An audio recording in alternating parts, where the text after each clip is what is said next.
మంత్రిగా విధులు నిర్వహించినటువంటి చిలకలూరుపేట మాజీ శాసనసభ్యులారు అలాగే మాజీ మంత్రి గారు విడుదల రజనీ గారు ప్రజా జీవితంలో నిత్యం ప్రజల మధ్య ఉండేటువంటి దినచర్యలో భాగంగా ఇవాళ తన నియోజకవర్గంలో ఒక గ్రామంలో పరామర్శకి వెళ్ళిన నేపథ్యంలో పరామర్శ చూసుకుని ఆవిడ తిరిగి కారు ఎక్కుతుంటే చిలకలూరిపేట రూరల్ సర్కిల్కి సంబంధించినటువంటి సుబ్బనాయుడు అనేటువంటి ఒక సర్కిల్ ఇన్స్పెక్టర్ మొత్తం పాత్రికేయ మిత్రులు కానీ సభ్య సమాజం కానీ అందరం కూడా మన కళ్ళతో మనం చూసాం. ఇదేమీ విడుదల రజనీ గారో లేదా పేరుని నానినో లేకపోతే అప్పిరెడ్డి గారో అల్లిన కథ కాదు. ఇది కళ్ళకి కట్టినట్టుగా అందరం కూడా ఆ వీడియోలు చూసాం. అంటే ఒక ప్రజా జీవితంలో ఒక ఉన్నత స్థానం ఒక ఉన్నత బాధ్యతలు నిర్వర్తించినటువంటి ఒక వ్యక్తిని తన కారు ఎక్కుతుంటే ఏ రకంగా కనీసం నాలాంటి మగోడు ఎవడన్నా అయితే పోన్లే ఆడ మదం చూపించుకుంటాకి మమ్మల్ని తోసాడులే అనుకుని సరిపెట్టుకోవచ్చు. కానీ సభ్యత సంస్కారం మర్చిపోయి చట్టం మర్చిపోయి ఒక మహిళ పట్ల ఏ రకంగా దురుసుగా ప్రవర్తించాడో చూస్తే అతను కాకి బట్టలు వేసుకున్నటువంటి అధికారా లేదా కాకి బట్టల మాటన అహంకారం బట్టలు తొడుక్కొచ్చిందా లేదా రాక్షసత్వం బట్టలు తొడుక్కొచ్చిందా అనేది ఇవాళ మనం ఆలోచించుకోవాల్సినటువంటి అవసరం మనకు కనపడుతుంది. అంటే ఆయన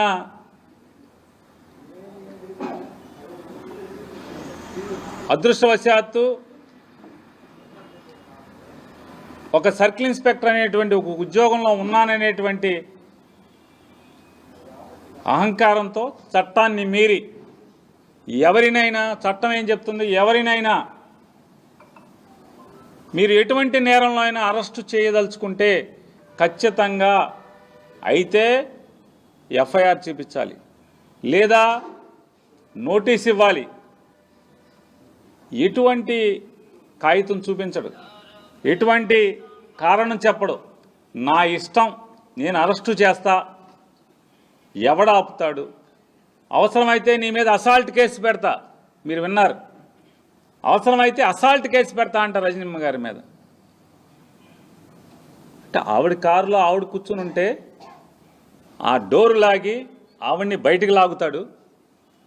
మహిళ అనేటువంటి విచక్షణ లేకుండా ఎలా పడితే అలా ప్రవర్తిస్తాడు, మీదకొస్తాడు. మన ఇంట్లో ఆడవాళ్ళు లేరా? ఇంట్లో తాడి కట్టిన వాళ్ళు లేదా? జన్మనిచ్చిన వాళ్ళు లేదా? తోడబుట్టిన వాళ్ళు లేరా? ఎలా పశువులాగా ప్రవర్తిస్తాం? చట్టం నీ ఇష్టం, ముద్దాయిలను అరెస్ట్ చేసుకుంటావు. ఒక శ్రీకాంత్ రెడ్డిని కాకపోతే మా పార్టీలో ఉన్న లక్షల మందిని వేసుకుంటారు, మేము రెడీగా ఉన్నామని చెప్తున్నాం కదా సంవత్సరం నుంచి. మీ ఇష్టం వచ్చినండి, మీ ఇష్టం, మీ చేతనైంది మీరు చేసుకో. మీకు అధికారం ఇచ్చారు ప్రజలు కదా, మీకు అధికారం ప్రజల్లో ఏ మాట చెప్పారో ఆ మాటని నెరవేర్చలేరు, ప్రజలకు మంచి చేయలేరు, ఊళ్ళు బాగు చేయలేరు. ఏం చేస్తారా అంటే వైఎస్ఆర్ కాంగ్రెస్ పార్టీ వాళ్ళని అరెస్ట్ చేస్తారు, చేసుకోండి, మేము రెడీ అంటున్నాగా. పారిపోయేవాడు ఎవడున్నాడు? వైఎస్ఆర్ కాంగ్రెస్ పార్టీ కార్యకర్త జెండా మోసేవాడు నువ్వు కేసు పెడతా అంటే పారిపోయేవాడు ఎవడు? స్టేషన్కి ఎదురొస్తామని చెప్తున్నాం కదా. కాకపోతే పద్ధతిగా చట్టం మేరకు చట్టానికి లోబడి ఎందుకు నన్ను అరెస్ట్ చేస్తున్నావు, నేను ఎందుకు పోలీస్ స్టేషన్కి రావాలి, నా మీద కేసు ఏంటి, ఏ సెక్షన్లతో ఎఫ్ఐఆర్ నమోదు చేశావు, నా మీద ఎవడు ఫిర్యాదు చేశాడు, ఫిర్యాదు సారాంశం ఏంటి, ఏ రకంగా నేను చట్టానికి లోబడి నేరానికి చేసినట్టుగా నా మీద అభియోగాలు నమోదైనవి నాకు చెప్పాలి కదా. ఇది చట్టం చెప్తుంది కదా. ఏమీ చెప్పకుండా రాక్షస రాజ్యంలాగా ఒక మహిళా మాజీ మంత్రిని డోరు పట్టుకుని నువ్వు కారు దిగని చెప్పని కారులోంచి బయటికి లాగుతావు.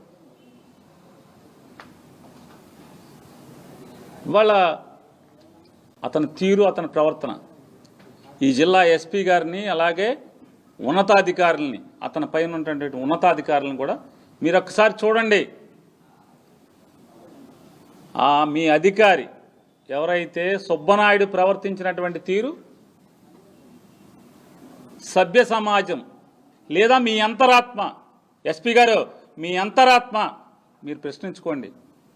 కరెక్ట్గా ప్రవర్తించాడా? ఒక మహిళ పట్ల ప్రవర్తించే తీరాది మీ ఇష్టం. మీరు ఎవరిని కావాలంటే వాళ్ళని మీ ఇష్టం వచ్చిన కేసులు కడుతున్నారు, లోపల వేసుకుంటున్నారు కదా, అందరం సిద్ధమే అంటున్నాం కదా. దడిచేది ఎవడున్నాడు? పోకోడ మీద అప్పటికప్పుడు 10 ఏళ్ల క్రితం, 15 ఏళ్ల క్రితం, 5 ఏళ్ల క్రితం, 7 ఏళ్ల క్రితం జరిగిన సంఘటనలుగా చెబుతూ కథలల్లుతూ ఎఫ్ఐఆర్లు రాస్తున్నారు కదా. అరెస్ట్ చేస్తున్నాం, జైలుకి వెళ్తున్నాం, బెయిల్కి తెచ్చుకుంటున్నాం, బయటకు వస్తున్నాం, మళ్ళీ మా పని మేము చేసుకుంటున్నాం కదా, మా జెండా మేము మోస్తున్నాం కదా.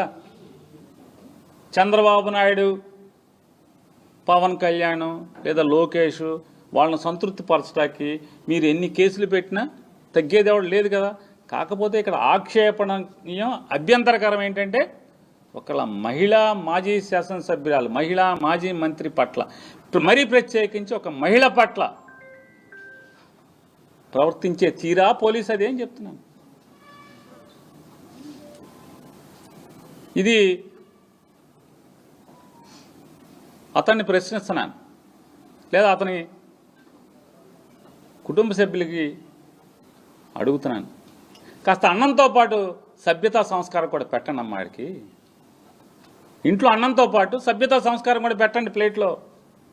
బయటకు వచ్చి పశువులాగా, మృగంలాగా ప్రవర్తించే పరిస్థితి వస్తే దమ్ముగా నువ్వు ఉద్యోగం చేయి. 41 నోటీస్ ఇవ్వు, ఎఫ్ఐఆర్ కాపీ మొహాన్ కొట్టు, జుట్టు పరుకుని ఈడ్చుకెళ్ళు, బేడీలేసుకుని నడిపించుకెళ్ళు. నీ ఉద్యోగాన్ని ఎవడాపుతాడు? అంతేగాని ఒక మహిళ పట్ల కీచకుడిలాగా ప్రవర్తించే పరిస్థితి వస్తే తగిన శాస్తి మాత్రం అనుభవించాల్సిన పరిస్థితి వస్తుంది. ప్రకృతి ఒప్పుకోదు, భగవంతుడు ఒప్పుకోడు. అందరు లెక్కలు తేలుతాయి. కానీ ఇంటికి వెళ్ళాకైనా బట్టలు ఇప్పే 4 రోజులు ఉద్యోగం కోసం, ఈ పోస్టింగుల కోసం, ఈ దిక్కుమాలిన ఉద్యోగం ఇట్లా చేయాలా అన్న? నికార్సుగా చేయండి. సినిమాల్లో చూస్తుంటాం కదా, గంజి పెట్టిన కాకి అంటే ఎట్లా, ఎంత నికార్సుగా ఉద్యోగం చేయాలో అది వదిలేసి ఈ రకంగా నీ ఇష్టారాజ్యంగా ఉద్యోగం చేయటమా?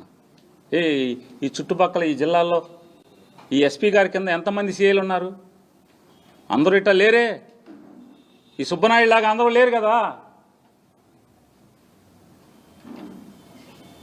ఓ సుబ్బనాయుడు, ఇంకో భాస్కరు, ఇంకో ఎల్లయ్యో పుల్లయ్యో, 3 4 చెప్తున్నారు. చించుకోండి ఒళ్ళు. కాకి మాటను మీ ఇష్టం వచ్చింది తెలుసుకోండి. మీ 3 4 ఉన్నారు కదా. కానీ ఈ రకంగా ఒక స్త్రీ పట్ల, ఒక మహిళ పట్ల ఉచ్చం నీచం మరిచి, సభ్యతా సంస్కారం మరిచి ఈ రకంగా ప్రవర్తించటాన్ని మేము తీవ్రంగా ఖండిస్తున్నాం. అలాగే ఉన్నతాధికారులకు కూడా చెప్తున్నాం, అతని మీద ఖచ్చితంగా చర్యలు తీసుకోండి మీరు. అంటే చట్టం అరెస్టులు చేసేప్పుడు కోర్టులు ఎన్నిసార్లు గడ్డి పెడుతున్నా కూడా ఈ సుబ్బనాయుడు లాంటి వాళ్ళు ఎవరు కూడా మారరాయిక. ఈ 3 4 ఈ జిల్లాలో ఉన్నోళ్ళు కోర్టులు ఇప్పటికి ఎన్నిసార్లు అక్షంతలు వేస్తున్నాయి? ఎన్నిసార్లు మొహమ్మ చేపట్టు మీ డీజీపీని పిలుస్తాం కోర్టులకి అని చెప్తున్నా కూడా భయం భక్తి లేదు.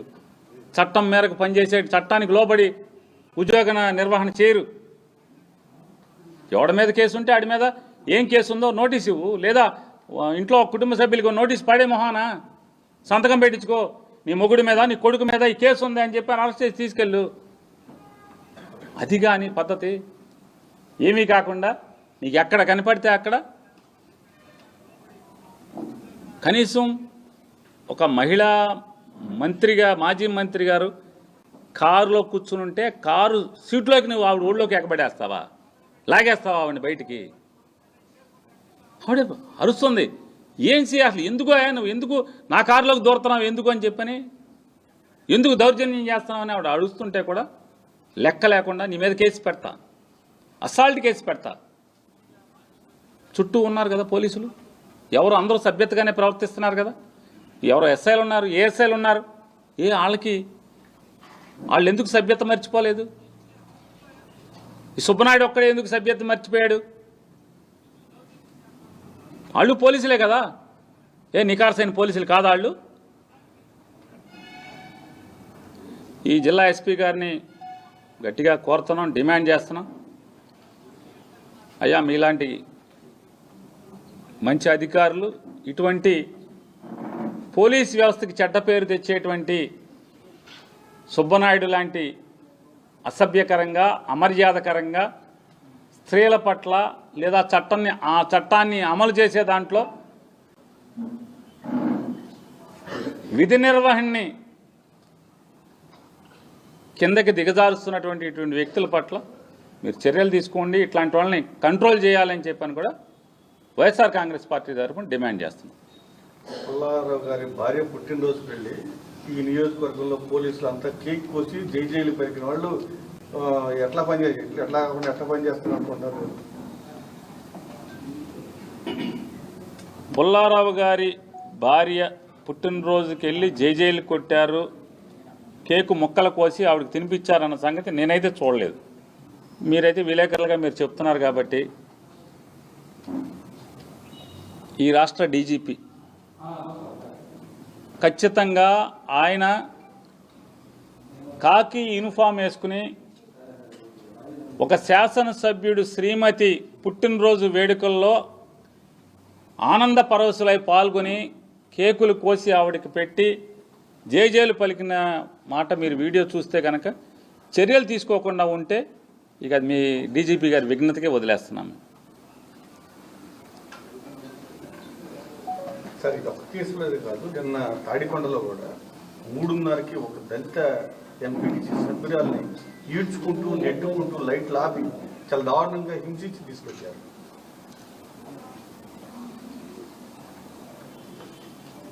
గడచిన సంవత్సర కాలంగా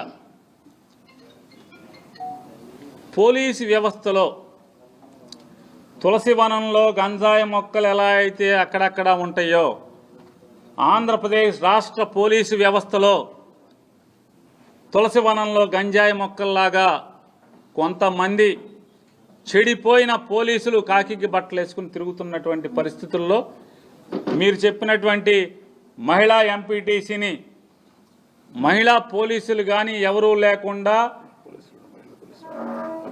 లేదా అర్ధరాత్రి పూట ఒక మగ పోలీసులు ఈ రకంగా ఆవిడ్ని ఈడ్చుకురావటం, అరెస్ట్ చేయటం, లేదా ఇవాళ రజనమ్మ గారి సంఘటన దాంట్లో ఈ సుబ్బనాయుడు లాంటి వాళ్ళు ప్రవర్తన తీరు కానీ ఖచ్చితంగా